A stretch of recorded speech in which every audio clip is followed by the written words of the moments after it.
Hey, everybody. I'm really excited to have my friend on. Really, it's the first time I actually met him.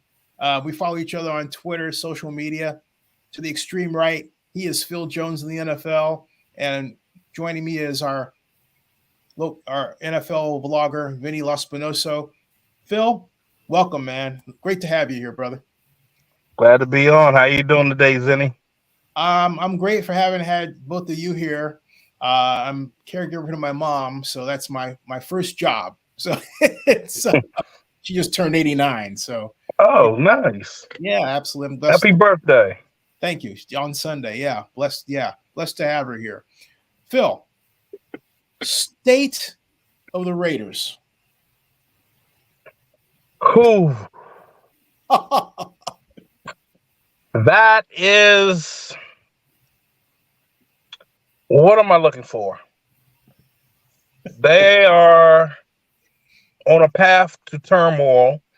Uh, but there are players, leaders that like as Max Crosby or Devontae Adams and Josh Jacobs, they're gonna keep fighting. Let me also add Marcus Peters to the mix because they're gonna keep fighting through this. But one of the problems is Josh McDaniels. He's not the right answer to be as a head coach. I try to give him the benefit of the doubt. Hey, guys deserve a second chance. I hold some patience out for him. 3 games go by and it looks like a hot mess. You're supposed to have this so-called high-powered offense. You're supposed to be some offensive guru, and you can't even score 20 points. In this league, that's unacceptable unless your defense is shutting people out like the San Francisco 49ers. But in this situation, they're not doing that. Now, have I seen a few good things from the Raiders defense after after that Bills game? Saw a few good things in that Steelers game, and I saw some good things in that Chargers game. To be honest, it's like the defense is trying to get their stuff together, and the offense is just going downhill. Jimmy Garoppolo, the man can't stay healthy. They week 3 they turned him into pretzel. Like it's bad when you look at how he went down. It was like they folded, they bended, they twisted him. This was like Twister gone wrong. So when I tell you that the Raiders are going to have to do a few things, they got to do it now. And I think Mark Davis is getting pissed off. I think he will do something about it because when you have fans screaming at him to fire a head coach while he's sitting in the owner's booth at the game on Sunday and they're jumping up in his face where now he's got to call security, you might want to do it, my guy. You might want to do it. And if you want to, you can't be the team that is losing in Vegas. The Vegas Knights, they're winning. The Aces, his other team that he owns, they're winning. You're about to get the A's to come in. They're supposed to be coming to Vegas. Yep. And if they get rolling and rocking and winning, and you're still losing, that's a problem. Yep. You need to find an answer. You need to handle the problem. You need to get the solution, and you need to do it now. If you don't do it now, the Raiders are going to keep repeating this cycle of turmoil, drama, depression for every Raider fan all around the entire world. You got one man that said, this team affected my mental health. Now, in my opinion, I'm going to say this. If this team is affecting your mental health, you need to just back away from it. You ain't got to put out a whole essay. You just need to get yourself together. You should not be letting a team that ain't paying your taxes, ain't paying your bills, ain't making sure you working, don't even worry about them. Worry about yourself. Get yourself together. Do not invest in this team if they're not willing to win. As they say, just win, baby. Because so far it's been just lose, baby. It is getting bad. And I love this team. I was born and raised into this. And I'm seeing. No, I wasn't. My dad, he was military, so he was stationed out on Alameda. So, but yeah, he grew up as a Raiders fan, and he was on the East Coast. So we've been Raiders fans on the East Coast all the way through. Wow. So when I got to deal with Ravens fans, Washington fans, and all that, or Eagles and Cowboys fans, I stand my ground. So, Mark, I'm doing my part. I need you to get rid of this man because he's not it. But he seems like a guy who likes confrontation, Mark Davis, from years that I've known him. He actually seems to relish it. So do you think that he actually is going to respond to what the fans say? Because he likes to get in the faces of people. I don't know why he's like that, but I have some speculation, having grown up in Oakland, and I remember going to King's X and people telling me, well, I don't want to put Mark's personal business out in the street. I'll just say that he had a rough childhood, okay? And I'm happy that the Lord has blessed him to a point where he's enjoying the fruits of his father's labor, frankly, and building on it, and basically giving the Raider image a place where it's at next level now. Awesome. Great for Mark. He's building a $14 million home. I'm not going to be invited to the party, but my friend is going to be. Right? Who's your friend? Corrine. But great for Mark. But Mark, for some particular reason in here, he loves to be bullheaded. He loves for you to tell him, I can't, he can't do it, or this isn't right.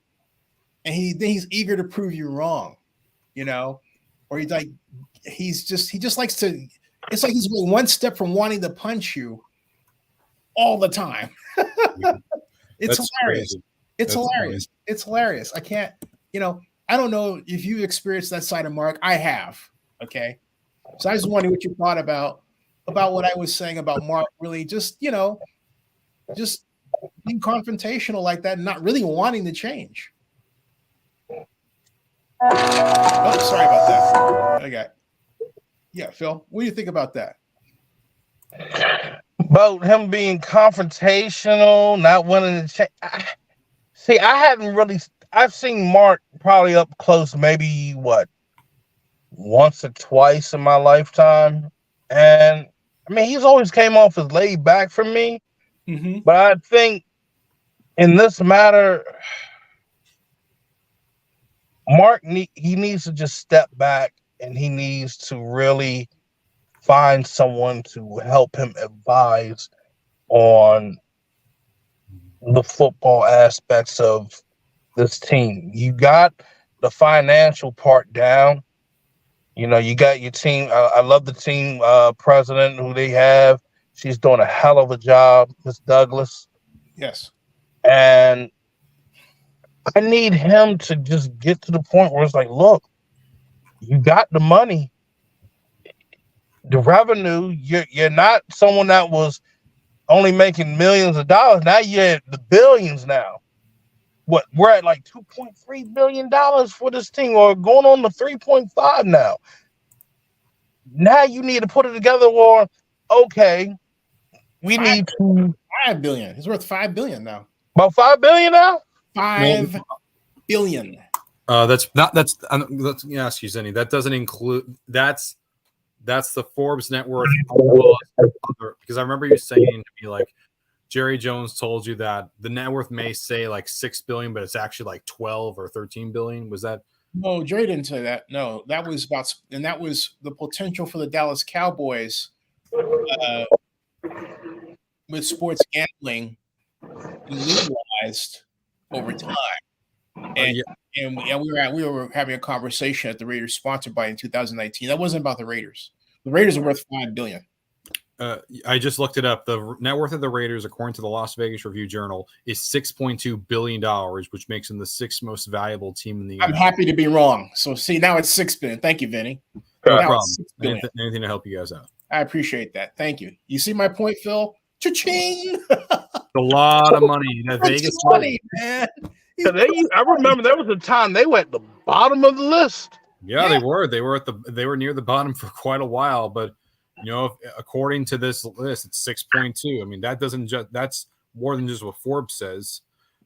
Looking at the current ranking, also this other ranking shows at 5.10. It's definitely been increased. It's the fact that it's 6.2.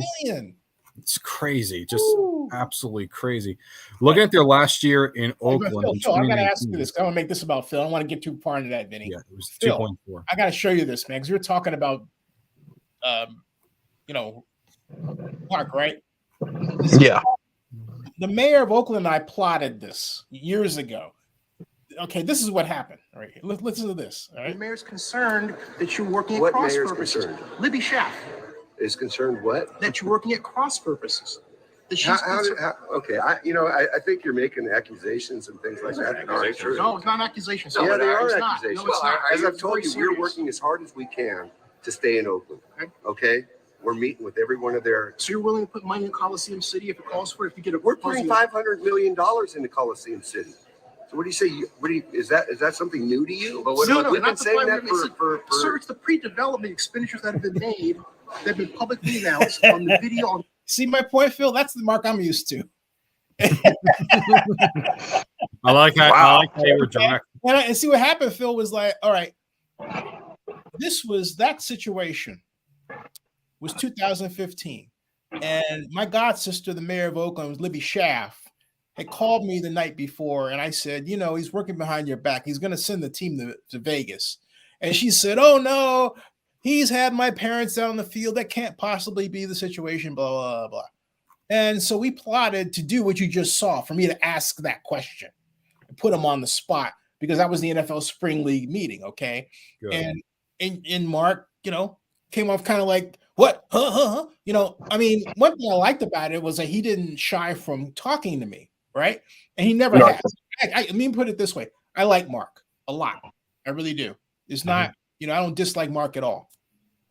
For a host of reasons, I have to go into like a lot of the same people we know, and that almost added to Oakland family, right? But because of that, my point is, this is a man who will confront you and say, what I'm doing is right, just like what he did with his fans. Get smarter. Yeah. Remember that? Get smarter. You see what I'm getting, Phil? Yeah. See? That's why I'm like, I don't know, man. I think we're going to be subjected to purgatory, man. This hurts. Well, what say you to that, Phil? When he said get smarter, I was done on that one. I was like, damn.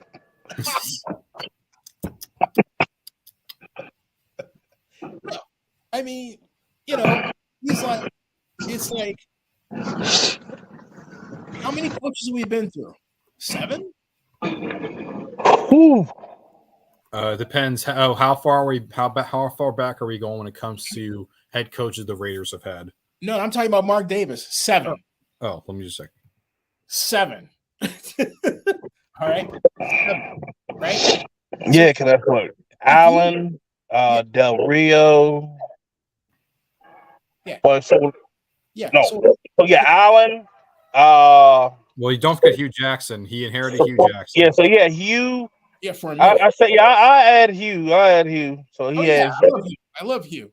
Mm-hmm. Hugh, Allen. Except for that time he put his hand on my butt at least during the Super Bowl play. I didn't like that at all. Yeah, I'm looking over here. Hugh Jackson for a minute, Dennis Allen for 3 years, and they fired him. And then they had Jack Del Rio, John Gruden, Rich Bisaccia, and then now currently Josh McDaniels. So you have a total of 7 different guys that have been the head coach of the black and silver since Mark Davis took the reins after Al's passing. and a 40% winning percentage. So here's my question to you, Mr. Jones. You are now the offensive coordinator for the Oakland. Well, I'd love to say the Oakland Raiders, but I can't. The Las Vegas Raiders. No offense to my friend JT the Brick, who hates me. But anyway, whatever. You know JT? Oh man. Uh-oh. Moving along. So anyway. Is there bad blood there, Phil? Well, no bad blood. It's just the stuff that you see from them. I'm just like what? I say, I'm just like, do you, man? Do you? Yeah, I love JT. JT is a persona, Vinny. I don't want to get caught up in talking about him. Oh, no worries. But my point is that playing back home, okay. No offense to my Las Vegas friends. If Phil Jones were the offensive coordinator for the Raiders, what would Phil Jones do? For starters, we know that Josh Jacobs he hasn't been in the game shape that he should have been in. I need to have a change of pace back. I need to put Zamir White in more. He's going to have to get a share of reps in. But I had to get him in. Like, these only 3 or 4 carries, and that's it. Yeah. No, balance it out until Jacob, gets back to like where he was. The next thing I'm doing, I got to find a way to utilize my tight ends. We have not been doing that. Austin Hooper he's not a bad tight end. Oh. You draft Michael Mayers in the 2nd round. Why are you not using him? Now, don't get me wrong. His blocking has not been pretty. Mm-hmm. So let's get him in the passing game. You have a fullback that is built like Ivan Drago. Sorry about that. Use him. They threw the ball to him, and this man ran through 2 players last week. Why are we not using him? Please, for the love of God, get him involved more. Get him. He's an excellent blocker. I love Jakob Johnson. Like, that is like he gives you that old school definition of what a fullback is. But use him in the passing game, because ain't nobody trying to get in front of him to tackle him. Your O-line, I'm gonna me and the O-line, because we got to have a heart-to-heart moment and be like, hey, we need to make some switches. Dylan Parham, he needs to go on and play on the right-hand side.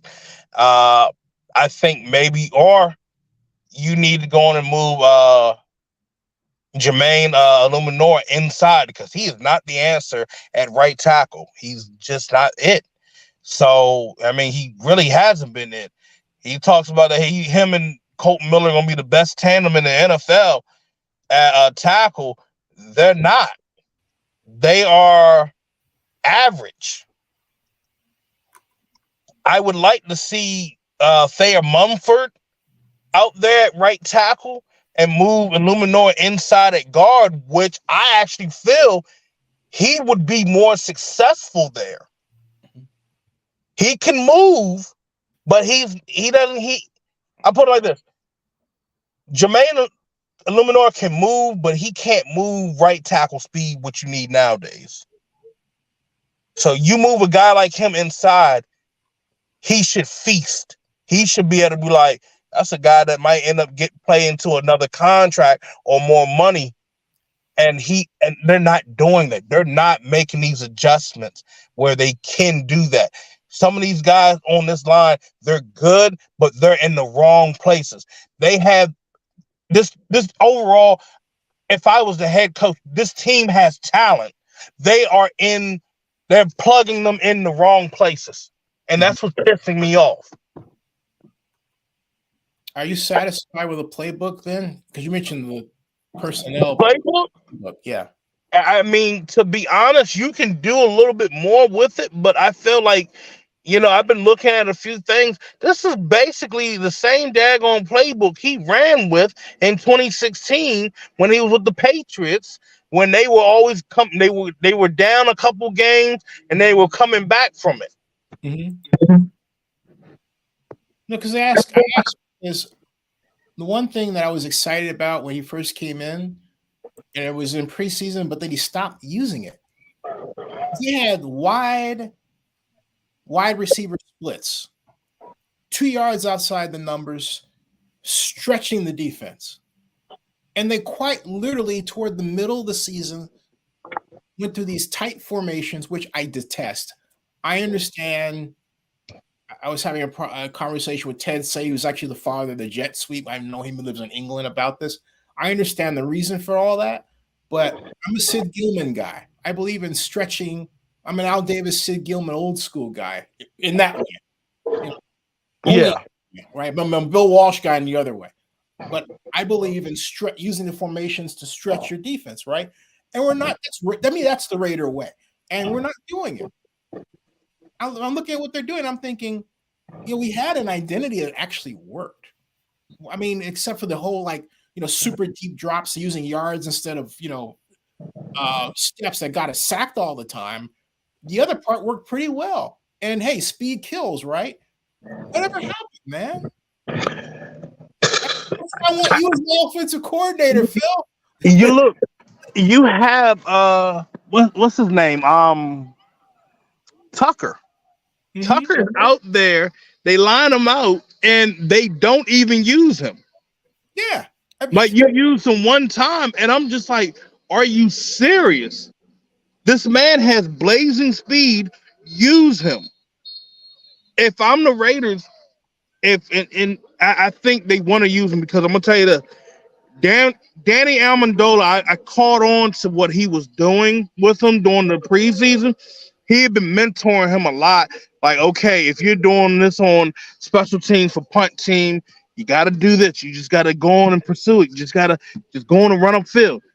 He's been helping him out, and I'm like, okay, I'm seeing it. I'm noticing what he's helping him with. Edgar Bennett is an excellent receivers coach. And I think if they do end up firing Josh McDaniels, they're going to end up running some stuff that Edgar Bennett had back when he was the offensive coordinator with the Packers. You think Edgar Bennett's the next head coach someplace? I'm not sure. I mean, things didn't really work too well when he was the offensive coordinator with Green Bay that year. Mm-hmm. But I feel like what he's done with the receivers that he's had since he's been under the staff, because literally he left. No, he's still been with the staff since Gruden and everybody else left. And he's gotten a lot out of these guys. Look what he did with Zay Jones. He helped recreate Zay Jones with his route running, his catching abilities, and you see he's having good success in Jacksonville right now. Yep. If you really look at all the receivers that stayed under Edgar Bennett when they were with the Raiders, they bounced back and they've gotten themselves together. Look at Aguilar. He bounced back. He looks a little bit better at catching the ball for Baltimore right now. Mm-hmm. So he does a lot. He is not just, I'm coaching you, I'm also teaching you to help better yourself going forward as a position receiver, just a receiver in general. You have the speed. Use your hands as well. Let's make sure that you're legit so you can still be able to eat and feed going forward. And I love what he does with these guys. A lot of these guys love Edgar Bennett as well. So when you hear a lot of folks talk about like Devontae Adams had went to the Raiders for Derek Hart. No, it wasn't just for that. It wasn't just for also him being a diehard Raider fan as well. Edgar Bennett is here. And that's why Edgar Bennett still hasn't left when the Gruden regime had left. He stayed there. Look, Devontae Adams like, look, you still had Edgar Bennett. I want him to stay. Mm-hmm. He did wonders, and he's still doing it. You know, you touched on something about Edgar Bennett and Zay Jones and Aguilar, and when I think of them, I think of Gruden. Isn't the problem really that we don't have John Gruden's offense and we're not running it anymore? See,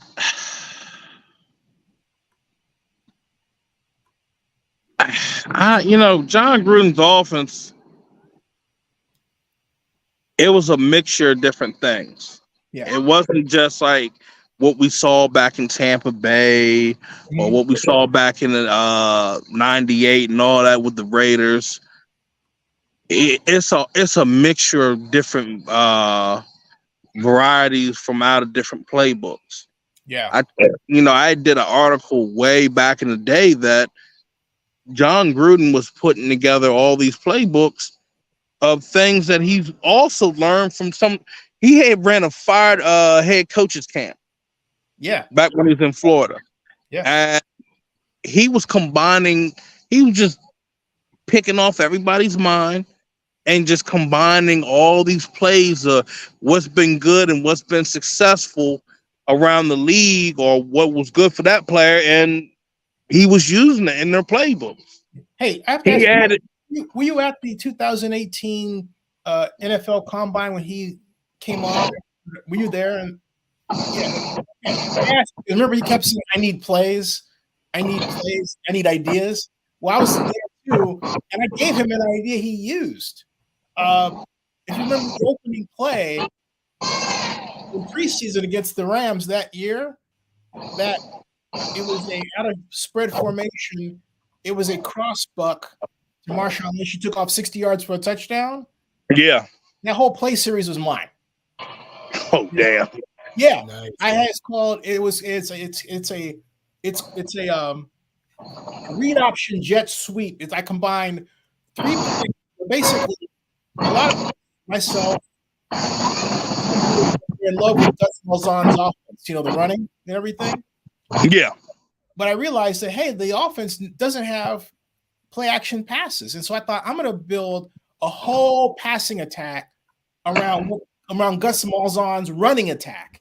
And I did that. And then when the NFL annual spring league meeting came up, yeah, I had my plays ready. And I told, because we were in Orlando, and I had told John about it. And John had Will Kiss wait for me to get the playbook. and he used them. He kept honing it and refining it. And then he gave it to somebody in San Diego, because I'm watching television. I'm thinking, that's my play. And then it wound up in all places, Brian Daboll last year. I mean, if this thing's gotten around, man, I'll send it to you. Not bad. Thanks. I see this now. So you're absolutely right. I'm saying he's using anything he can come up with. He's like, I need ideas. I'm like, I got an idea for you. He's like hella funny, because we were coming out of the table and I was lecturing him, and I said, look, you gotta break these plays up, because if you don't, you're gonna make a mistake. He goes, I got it. I said, I'm listening to you. I said, I got it. Probably he and I were a couple of Leos. You don't know this, but John and I have known each other since 1998. Raiders sponsor party when I represented Oakland Mayor L.U. Harris. That's when I met him. Okay.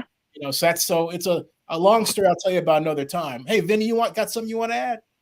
Yeah, Phil, I also want to ask you in terms of how often do you go to the Raiders games knowing that you're from the East Coast? I've always been kind of curious about that. You want to know what's crazy? Go on. Probably about a good twice out of the year. So it could be a away game, it could be a home game.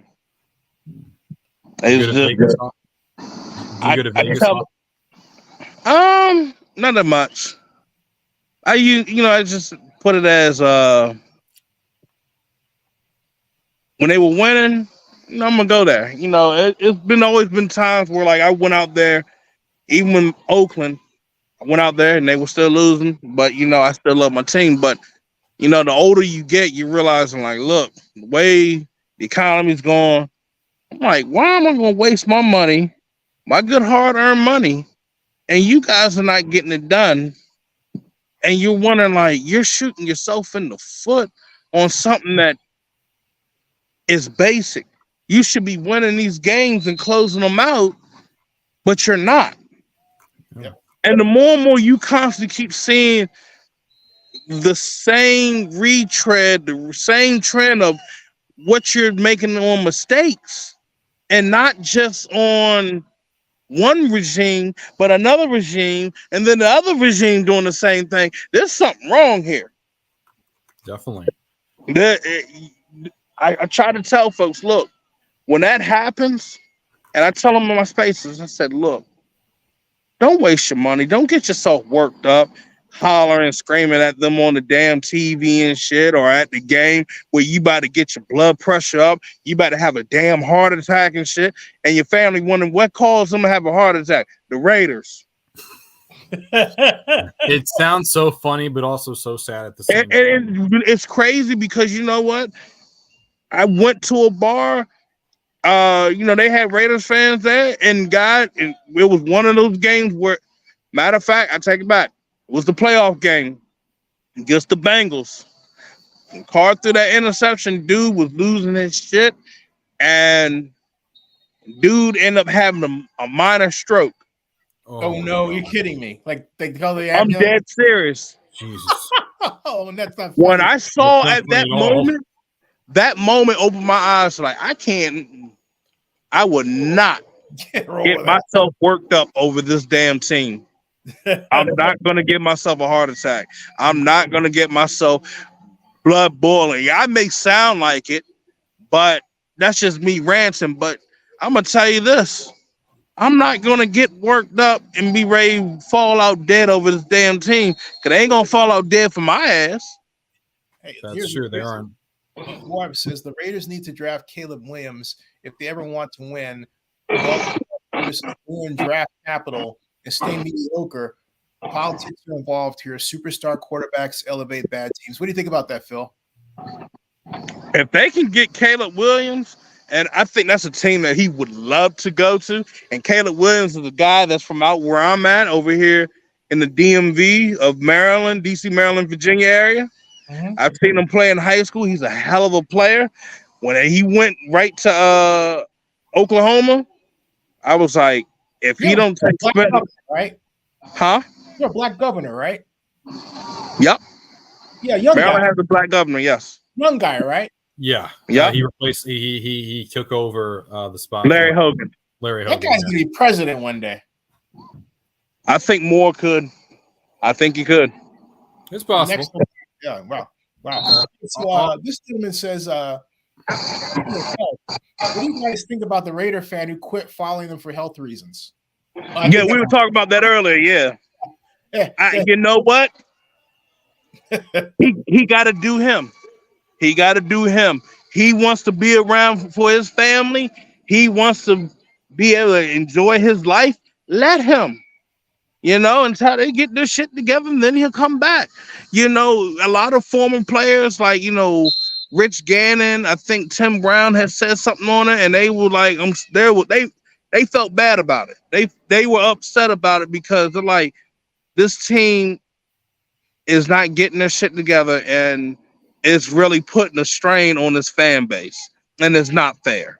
Well, I'm concerned. One moment, Vinny. I'm concerned about sponsors. If I am a sponsor and I want to know about the win-loss record, I want to know how many times it's going to be appearing on national television or winning and everything else, and I want to know what they're doing to make sure that my sponsorship dollar is going to be returned on a one-for-one basis rather than, okay, well, now it's only worth 60 cents on the dollar or something like that. So I think Mark ought to be really concerned about that product, because when you win, that sponsorship value goes up, you know? Yeah. And also, the one thing I meant to hit on that's going on right now currently. Now, you know that he gave share to Tom Brady. Right. Glad you brought that up. Yeah, what do you think about that? it was at a low. He gave him a low amount of share, but they think he's getting the league believes he's getting 70% ownership. What? 70. Wait. Say that again. He got. He's going to give Tom Brady 70% ownership. They said that he gave Tom Brady about maybe, I think, well, like, like a minor share percentage, like, just something small, but Oh, they 17. think they said they think he's done it on the cheap. Say, all right, I'm gonna give you this minor share, like on the books, but behind closed doors, you got a higher percentage in ownership. Yeah, so like an employee or something like that. I didn't quite catch that. So if I put it like this, so if Tom Brady got about 5% of the share. Carlos says he thinks he said I thought it was a 70% discount. Yeah, like a 70% discount. Yeah. So he it's like a discount. He should be paying more if he's gonna have that certain amount of ownership. Yeah. And if he didn't, that's why the league wants to jump in and get involved. Now, if they can prove that, it's gonna be crazy. If they can't, hey. But I think say something. Go ahead, Vinny. I was going to ask you in regards to the Tom Brady ownership situation. In terms of ownership for the Raiders as a whole, is there any indication that could lead to Mark Davis potentially selling the Raiders, or could Tom Brady become the majority owner of the Raiders potentially? Question. Have you heard anything about that, or is that just smoke and mirrors? It's just been chatter. If it does happen, he has to literally distance himself from New England, because he still goes up there and does his little thing with Robert Kraft and whatnot. But if that's the case, he has to fully distance himself from doing that stuff, and he has to be. Robert Kraft. Huh? What does he do with Robert Kraft? Oh, he goes up to a couple of the games. Okay. Yeah. But I know, like with the league, like if you're going to be having that certain amount of that certain ownership and all, you got to be there with the team for this, and this, blah, blah, blah, and all that crap.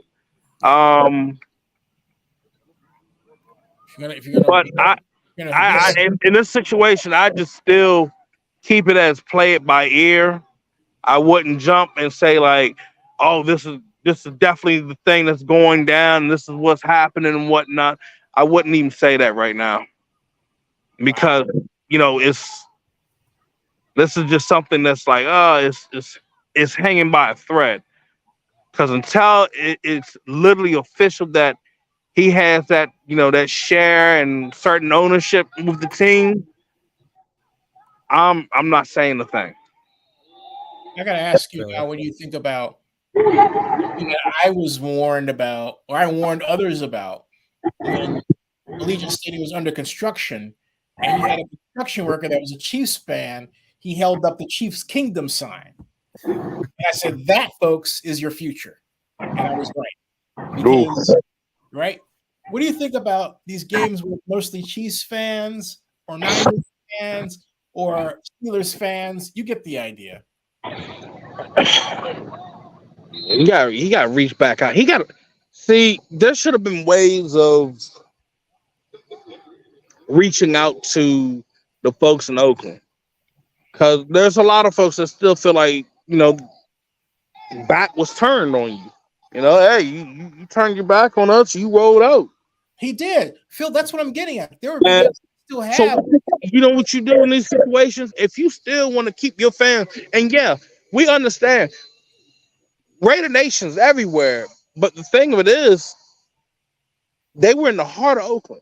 Right. You should have did like some sort of discount for like those like long-term fans and whatnot. You should, if you implicated something like that, making an attempt to try to say, hey, I know we're not there anymore. We're here, but I want to do something for you. Right. If that was the case, I think we wouldn't be dealing with this matter right now. That's what I'm getting. That's why I showed you that video, because what Mark did was scorched earth. It was like either with me or against me, okay? And he tried to recruit Godfather Grizz, rest in peace. I don't know if you ever met Grizz or not, but but you know, I get on his, and this is why I do get with Mark's situation. okay. There's other powers that play at B that will try to hinder you from what you were trying to do.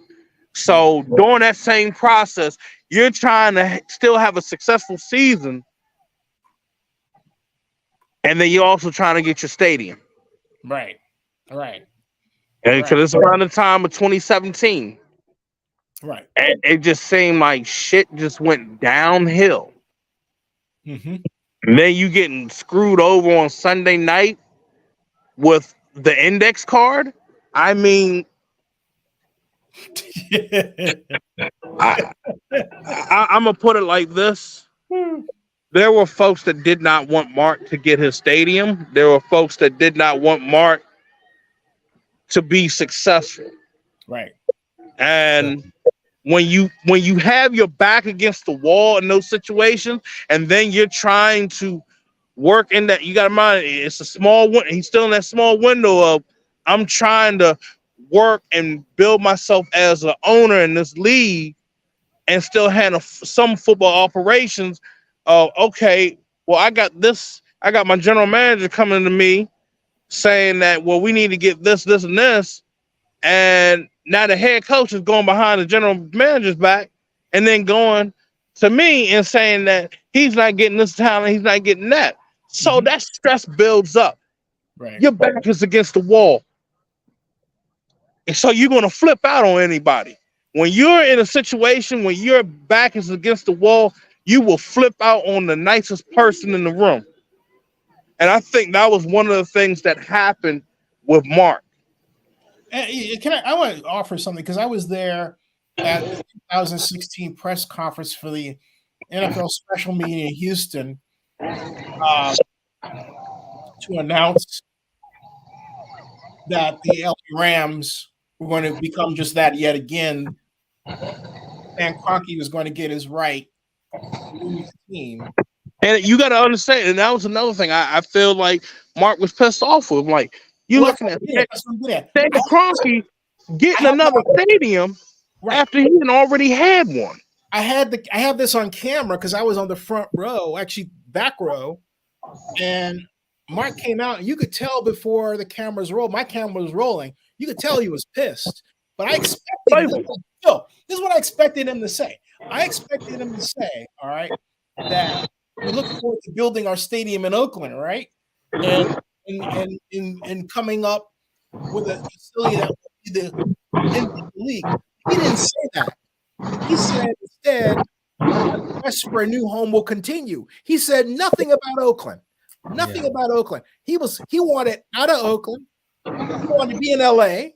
Everybody knew it. They sandbagged him, but he had his ace card. His ace card with Napoleon McCallum, who worked for the late Shal Nadelson, now rest in peace. Because Mark is my UNLV professor, a 114-page document that I have that you could do sports betting, make it legal, and in a way where it was clean and professional, right? That's a very complicated process in a very simple way. So Mark took all that and then went straight to Las Vegas just 4 days later. Yeah, my point is this, Phil. Mark should have said, I need you, Zennie, as an ally. I need you, because he didn't treat me like that. He didn't treat those of us who would be happy to go along with him. Instead, he treated us like we were adversaries. We didn't like it. I didn't like what he was doing. I thought that, you commit yourself to Oakland. But, Oakland was being too political. Yeah. I told my god sister, hey, you know what? This is how you do it. Libby, establish a task force. Do you know she didn't want to establish a task force? Crazy. She didn't want Robert Bob in charge, because Robert Bob, who was one of the best city administrators he ever had in our history, because she said that he defied Jerry Brown. I said, he didn't. I said, plus, who do we get as mayor? Did we get Jerry again, or we get you? You got me. I said, well, let me act like it. These are the kind of conversations we would have, okay? Yeah. So Mark was dealing with all this stuff. All right. But he should have asked for help. When you're in, and I said to anybody watching this, we're in a political situation like that, including you two young men, because I'm 61, okay? You ask for help. Don't think you got it all by yourself. Ray Bobbitt made that mistake with the WNBA and expansion. All right. Yeah. Hopefully they get it fixed this time. But I also want to ask this, Zennie, too. First off, for Phil, what's in the background? Because it's kind of distorting the audio a little bit. Sorry about that. Yeah, it's I got a football game going on right now. That's cool. Also, yeah. The other question, it's not copyright music, so we're cool. Yeah, don't worry. Remember, never lost. Don't forget that. But I want to ask this about the Raiders. If they were to go to Los Angeles, assuming they hit this deal in Carson with the Chargers, wouldn't the Chargers or Raiders move to the other conference? And if so, which one would it have been? I think the Chargers would have went to the NFC. Then who would go to the AFC? Would it be the Rams or the Chargers? You got to remember. There was a time where Chargers. You in the NFC, you had the AFC. Seahawks. You had like 5 teams. Right. Yeah, the Seahawks. Seahawks. Yeah, Jim Zorn. Yeah, I remember that. Yeah, Jim Zorn, Steve Largent, Cortez Kennedy. I say that because there were some rumors that if the deal in Carson were to happen and the Rams were to stay in St. Louis, there was some talk that the Rams or the Cardinals could have considered going to the AFC and like either the Rams would go to the NFC. Well, those teams have been longtime AFC or NFC teams. So for me, it would seem kind of weird for that. Also, how come the Raiders never went to San Antonio? Was it an issue with Bob McNair and Jerry Jones? Like, there's no money. You're absolutely right. There's no money there for the San Antonio market. That's why, they also San Antonio wasn't really cough up what the Raiders wanted. And then I'm also going to say you got to deal with the McNairs and you got to deal with the Joneses. And then I'm going to say you got to still deal with Mark Cuban too, even though that ain't football, but you still got to deal with him. You got to deal with that's too many hits. That's 3 hits. That's a hydra right there. You don't want to fuck with, Yeah, I mean, you took the words out of our mouth, but also Phil, when it comes to the Raiders as well as the Aces, because you cover them too, judging by your Twitter account. How has it been? Like, how does Mark, when he owns the Aces, how is it different from the way he runs the Raiders from your experience? Good question. Hold on real quick. Hold on. I know it's getting extra loud. Everybody wants to scream right now. Because people want to score touchdowns now. Who's winning? Say that one more time. Who's winning? It's Boys and Girls Club. Watching my friend's kid. They're playing football right now. Oh, nice. Oh, nice. That's cool. Yeah. Vinny, you were saying you want to repeat your question? Yes, I was asking, how does Mark handle the ownership of the Raiders compared to his ownership of the Aces? Because the Aces have been one of the most successful teams in the WNBA, for a little bit. Meanwhile, the Raiders, the last 20 years, have only had 2 winning seasons and 2 playoff appearances, both ending in losses. How is the ownership of how he handles one team from the other? How is it different? They work with them.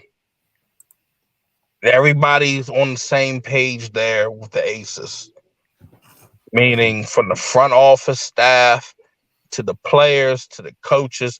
He went and said, I got to get the best coach. I'm going to get the best coach. I'm going to get the best players. I'm going to get the best players. Makes sense. And they did it. When he's been trying to do that with the Raiders, it's like he wants to get the best players, but everybody wants to try to nickel and dime him, be like, hey, I want all of this. I want all this money. No, you can't really do that. I see. So you got to understand, there are players with these agents, they will go and say, hey, well, we want to go in and get this amount of money from the Raiders and all. We want to go and get a 3-year deal worth it'll be 3 years, $65 million, knowing that this player is definitely not worth that amount. And then your salary cap, you couldn't even get the guys that you need to get. You need to get more guys. This has been something that has been hammering the Raiders for years. When the Raiders were trying to get trades and stuff done during the draft, these teams will not. There's some that will work with you, and there's most that won't work with the Raiders. So when people think that the Raiders are not doing shit, they're trying to do something. So that's why it's like a hate and love relationship with, like, I hate the situation. I still love you guys. I hate what you're doing, but I still love the scene. It gets ugly. Hey, do you have any insight regarding what happened with the ouster of Mark Bedane and then Dan Ventrelli? Basically, from what I figured out and what I found out, it was just, Mark Bedane was just tired. Really? Of what? No, I mean, like, he was just, guy was tired. Oh, like, he was like, I want to be with my family. And I can understand that. Your boys are growing up. You want to be there for your kids, He's got a nice family.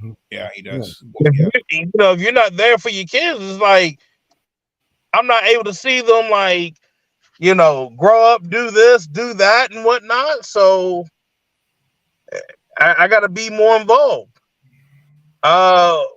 With the whole thing with Ventrelli, if some folks have read up on the stuff, if you looked at the New York Times interviews and all this stuff, what's crazy? Everybody wanted to try to jump at Mark Davis' throat on, like, the whole how the mistreatment with women in the office and whatnot, or just mistreatment and any other, like, former employees. That wasn't him. That was going back way beforehand. And guess who was there during that time frame when all these incidents so happily occurred? Dan Ventrelli. Yeah, Dan. Huh. So you're blaming Dan for the harassment problem? Dan knew what it was about, and Dan I'm not saying things like that. I'm saying that Dan knew what was going on, and Dan went on and gave that story out there. Yeah, Dan. I met Dan some time ago. I knew Dan's predecessor, Jeff Murin, who was for a long time was the Raiders' legal representative. Good man. Love Jeff a lot. I got to know Dan not anywhere near as well as I knew Jeff. But Dan always seemed to come off like a concierge to Godfather more than anything, as opposed to your standard legal counsel, And look, I'm still here. Yeah, I've had a relationship with the Raiders that goes back, I would say to 1992, and when it really picked up when I was a columnist for the Montclarian in '93, and then when Al Davis came back, I got the first question out when the Raiders returned to Oakland.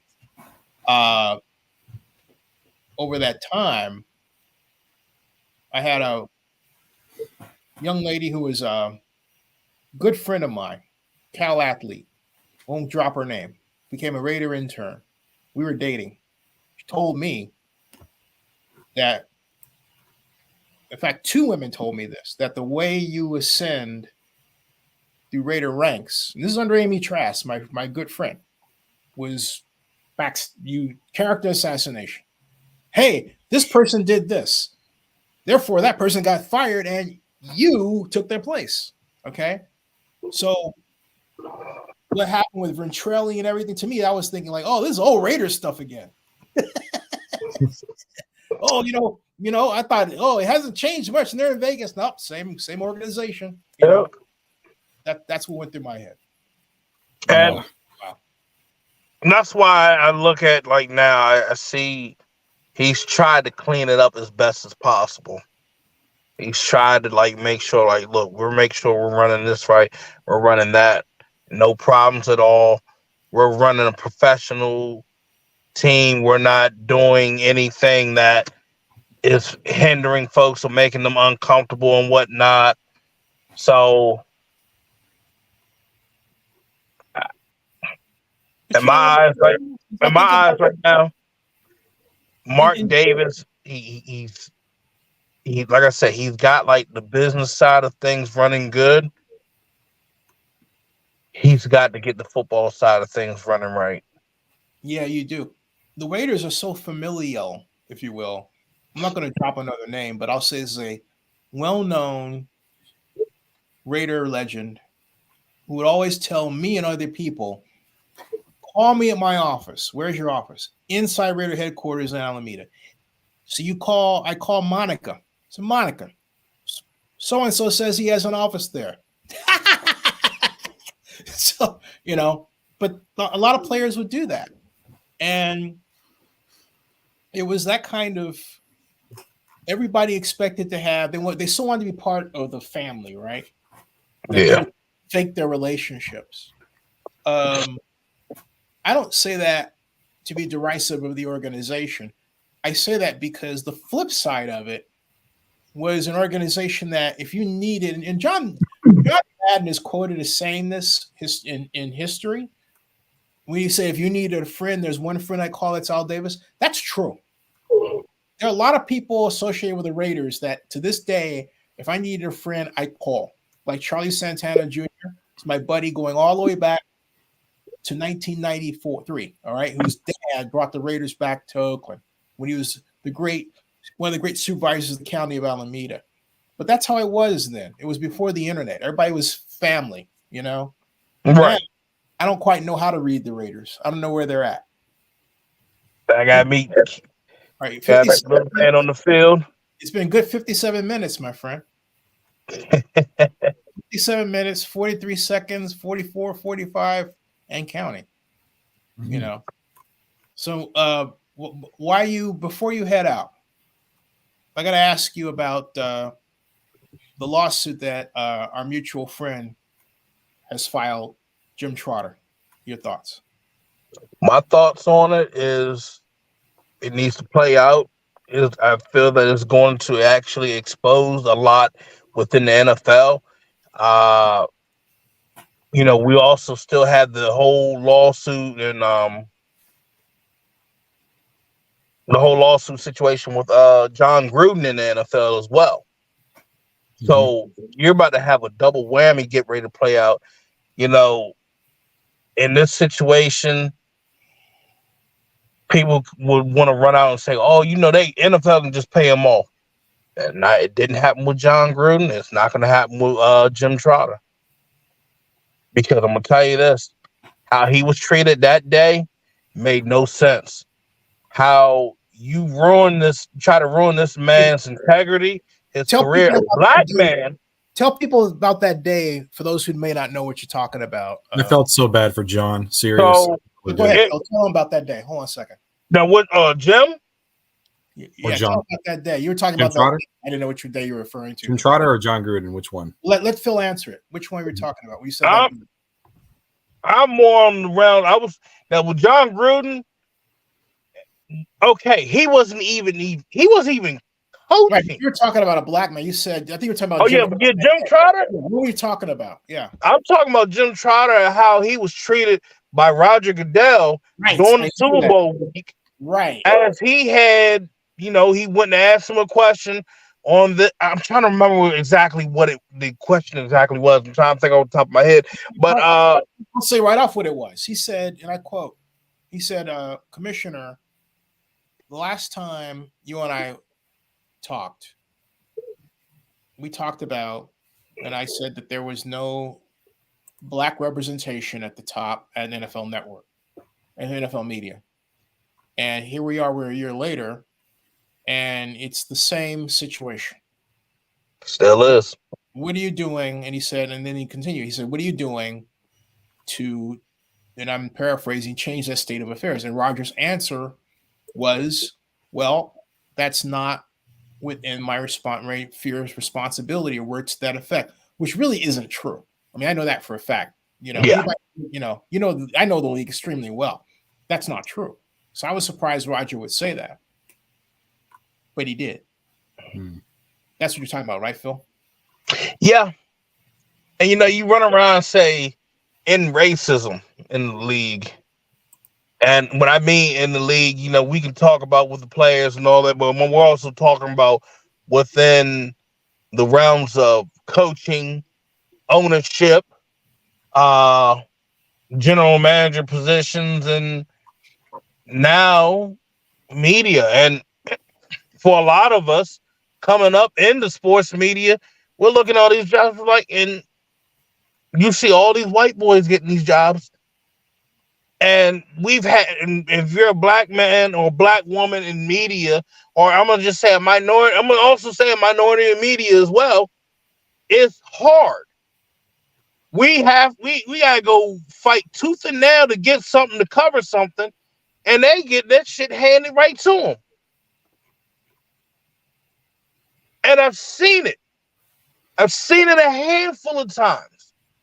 And what Jim Trotter is saying, that, okay, how come we don't we can have a black man or a black woman working on the higher part end of like NFL media? You don't have it.